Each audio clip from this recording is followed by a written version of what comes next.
We'll take one more look at 64 nav and look a little closer at some of the things I built into it.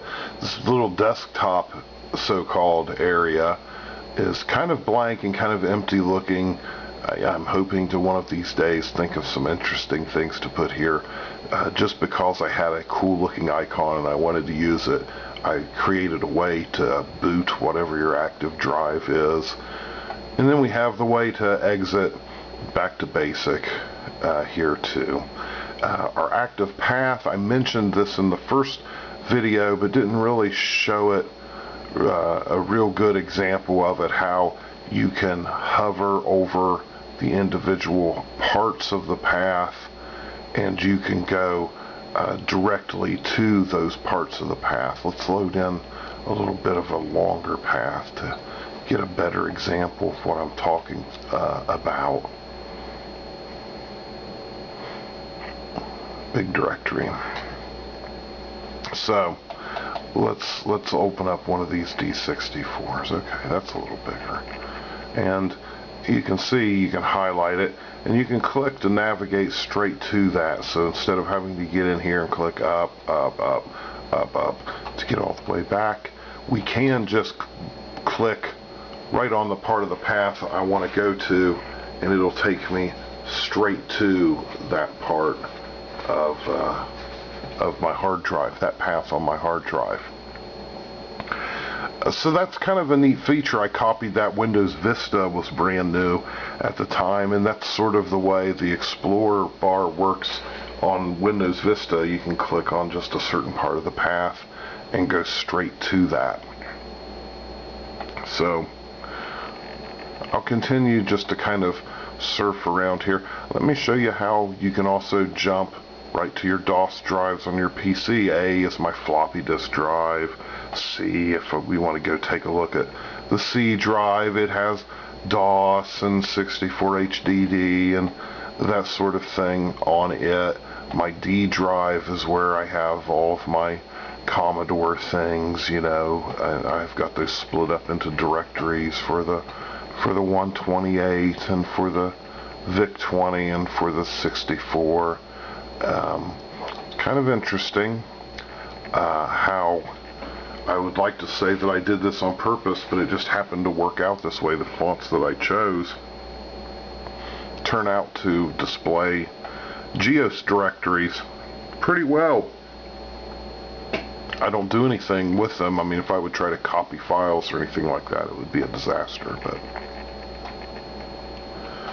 they look okay.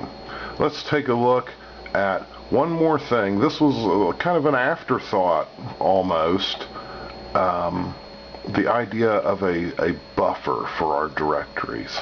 My E drive is where I keep things like compilations of the Gazette discs, you know, so on, things like that.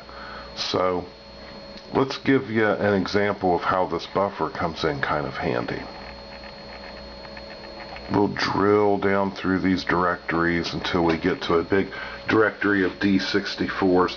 I enjoy doing this. I like getting a big directory of D64s and just kind of browsing through them, you know, and you just see what's on them. Maybe there'll be something really interesting on one that you haven't seen before, and you check it out, and then we go back to our list again and just kind of keep flipping through them one at a time. Well, it's a little bit of a drag because a big directory like this, 142 D64s, it takes a long time to load that back in after every single disk that you look at, as we're demonstrating here. So what you can do is save that directory into a buffer in RAM. 64 nav can hold up to 300 files in a directory, but we can save this directory, and now when we're flipping through our disks, instead of having to jump back and reload that directory over and over again, we can just get the buffer, and in just a second or two it'll pop right in, and it just kind of makes that whole process of browsing through a bunch of discs a lot more pleasant. So, once again, thanks for taking a look. Thanks for the comments on the first video I put up. That was very nice to hear.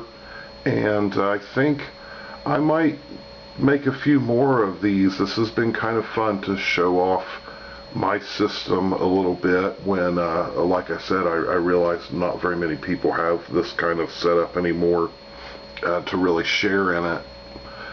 I think I will, in the same vein, make a few videos just about my system, kind of about 64HDD especially, and just kind of show what a system set up with that looks like and what it runs like. It's interesting. I know not a lot of people use 64HDD anymore, as I'm always mentioning.